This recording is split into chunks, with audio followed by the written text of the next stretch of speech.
প্রিয় এইচএসসি শিক্ষার্থী ভিউয়ার্স, আসসালামু আলাইকুম। আশা করি সকলে অনেক ভালো আছেন এবং সুস্থ আছেন এবং আপনাদেরকে জানাই জাহিদ K24 চ্যানেলে স্বাগত। আজকে আমি আপনাদেরকে দেখাবো কীভাবে খুব সহজে বাইনারি থেকে আপনি সংখ্যাকে অক্টাল বা হেক্সাডেসিমালে পরিণত করতে পারবেন। তো যারা বাইনারি থেকে সংখ্যাকে অক্টাল বা হেক্সাডেসিমালে নিতে খুবই সমস্যা ভুগতেছেন, আজকে খুব সহজে আপনারা তা বুঝতে পারবেন। চলে যাই আমরা আমাদের বোর্ডে। তো প্রথমে আমি একটি বাইনারি থেকে অক্টালে নেওয়ার কোয়েশ্চেন লিখে নিই। 100101011 একটি সংখ্যা নিলাম এবং এটাকে আমরা বাইনারি থেকে অক্টালে পরিণত করব। আমরা জানি অক্টালে বেস মান হচ্ছে 8, সো অক্টালে পরিণত করব। তো আমরা প্রথমেই একটু এদিকে নোট লিখে নিই। যখন আমরা বাইনারি থেকে সংখ্যাকে অক্টালে পরিণত করব তখন তিনটি সংখ্যা নিয়ে একটি সেট তৈরি করতে হবে। মানে আমরা তিনটা করে সংখ্যা নিয়ে একটি অক্টালের সেট তৈরি করতে হবে। তো আমরা কোয়েশ্চেনটা আমি একটু বড় করে দিকে লিখি যাতে আমার সুবিধা হয়। তো প্রথমেই আমি সংখ্যার প্রশ্নটা তুলে নিই। 1001 1011 তো এই হচ্ছে আমার প্রশ্নটা। এই প্রশ্নটাকে আমরা কি করব, বাইনারি থেকে অক্টালে নেব। সো আমরা বাইনারিটা লিখে নিলাম। তো আমি এই সংখ্যাটা কি করব, পিছন থেকে পূর্ণ সংখ্যার সময় পিছন থেকে সামনে আসতে হবে। এই যে পিছন থেকে সামনে, তো পিছন থেকে যদি আমি সামনে নিই, এই যে পিছন থেকে আমার কী করতে হবে, সামনে যেতে হবে এবং তিনটি করে সেট নেব। তিনটি সংখ্যা নিয়ে একটি সেট তৈরি করব অক্টাল করার সময়। সো আমরা অক্টাল করার সময় তিনটি করে যদি সেট করি তাহলে আমরা দেখি আমাদের কতটুকু যায়।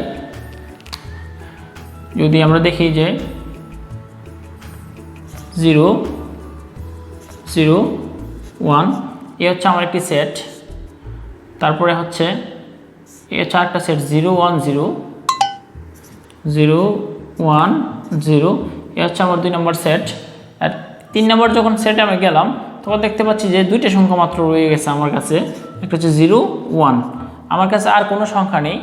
আমরা জানি যে পূর্ণ সংখ্যার সামনে যদি কোনো শূন্য বা 0 বসাই তাহলে তার কোনো ভ্যালু থাকে না। সো আমরা সেট মেলানোর জন্য তিনটি করে সংখ্যা নিয়ে একটি সেট তৈরি করতে হবে। সো আমরা কী করতে পারি, সামনে একটা শূন্য বসাতে পারি। যদি একটি সংখ্যা থাকতো তাহলে আমরা দুইটা শূন্য বসাইতাম।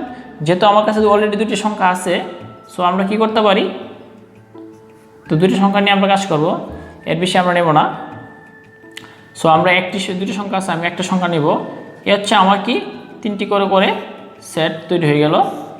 যে তিনটি করে সেট তৈরি হয়ে গেছে এবং পূর্ণ সংখ্যা তো শেষ। এখন যদি আমরা দশমিক সংখ্যার সময় দেখি তাহলে তার অবস্থাটা হবে সামনে থেকে আমাদের কি করতে হবে, এই যে সামনে থেকে পেছনে যেতে হবে।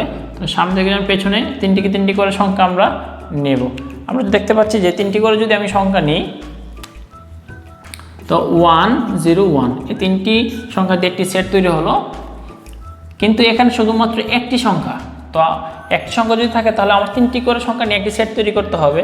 সো আমার এখানে দুইটি সংখ্যা কম, সেজন্য আমরা জানি যে ভগ্নাংশ বা দশমিকের পর অংশটার মধ্যে সামনে শূন্য ভ্যালু থাকে, কিন্তু পেছনে সংখ্যার পেছনে যদি কোনো শূন্য বসায় তাহলে তার কোনো ভ্যালু থাকে না। সো আমরা কী করতে পারি, যেহেতু তিনটি করে সেট দিতে হবে, দুইটি শূন্য বসিয়ে তিনটি করে সেট তৈরি করলাম এবং শূন্য পিছনে বসালে তার কোনো ভ্যালু থাকবে না। সো পিছনে বসাতে পারি আমরা ইজিলি এবং এইভাবে কী করতে পারি, আমরা তিনটি সংখ্যা দিয়ে একটি করে সেট তৈরি করতে হবে। তো এইভাবে আমরা সেটটা তৈরি করে নিলাম। সো এখন দেখাবো যে বাইনারি থেকে যখন আমরা অক্টালে নিব এর একটা ফরম্যাট আছে। এই ফরম্যাটটা দিয়ে কিন্তু আমরা খুব সহজে বাইনারি থেকে অক্টালে পরিণত করতে পারবো সংখ্যাকে। তো প্রথমে আমি বাইনারি থেকে অক্টালে নেওয়ার জন্য আমরা একটা টেবিলটা করে ফরম্যাটটা আমরা এখানে লিখি। ফরম্যাটটা হচ্ছে 1 2 4, এ হচ্ছে আমাদের ফরম্যাটটা। এই ফরম্যাটের মধ্যে 1 to 4, দেন 4 2 6 1 7 আর 0 থেকে 7 পর্যন্তই হচ্ছে অক্টালের মান।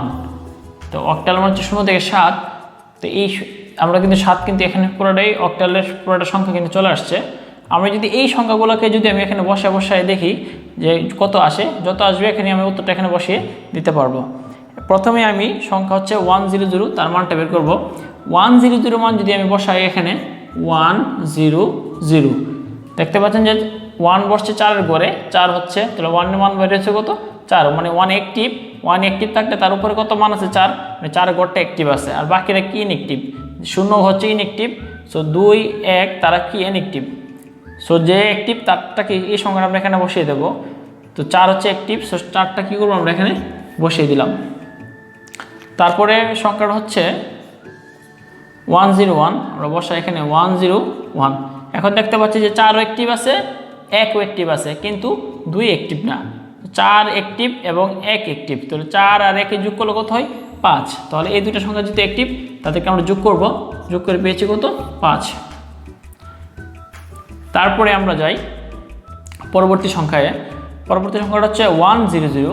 আমরা যে 100 এখানে বসিয়ে পাই, দেখি 100 বসে দেখতে পাচ্ছি যে 4 হচ্ছে অ্যাক্টিভ আর বাকিরা কি ইনঅ্যাক্টিভ, 2 ইনঅ্যাক্টিভ, 1 ইনঅ্যাক্টিভ, 4 শুধু অ্যাক্টিভ।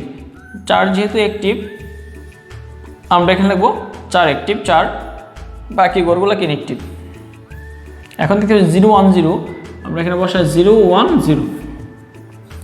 এখানে দেখতে পাচ্ছি যে 2 ইনঅ্যাক্টিভ, 1 ইনঅ্যাক্টিভ, শুধু অ্যাক্টিভকে 1, এই 1 এর ঘরটা হচ্ছে 2 এর ঘর, সো 2 এর ঘর হচ্ছে অ্যাক্টিভ আর বাকিরা কি ইনঅ্যাক্টিভ, সো আমরা এখানে লিখে দেবো কি সোজা 2 লিখে দেবো। যদি অন্যরা একাধিক থাকে তাহলে যোগ করে এখানে বসাবো। ঠিক এইটা 010, এটাও 010, তাহলে 010 হলে আবার দেখতে পাচ্ছি যে আমরা শুধু 2 এর ঘরটা অ্যাক্টিভ, বাকিরা কি ইনঅ্যাক্টিভ, সো 2 যদি অ্যাক্টিভ হয় তাহলে আমরা এখানে 2 বসিয়ে দেবো। তো আমরা দেখতে পাচ্ছি যে 2 to 4 হচ্ছে কি অক্টালের মান এবং ভগ্নাংশ হচ্ছে 0.54।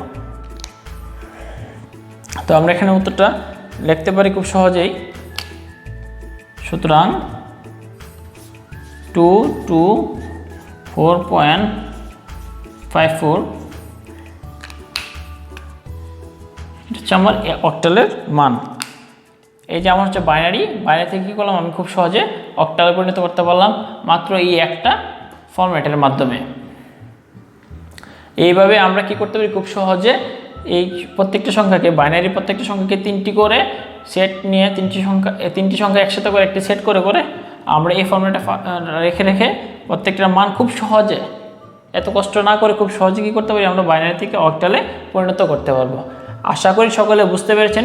যদি কারো কোনো প্রশ্ন থাকে অবশ্যই কমেন্ট বক্সে কমেন্ট করে জানাবেন, আমি দরকার হলে আপনাদেরকে আবার তা বোঝানোর জন্য চেষ্টা করব। সকলে ভালো থাকবেন, সুস্থ থাকবেন এবং অবশ্যই আমার চ্যানেলকে সাবস্ক্রাইব করবেন। আসসালামু আলাইকুম।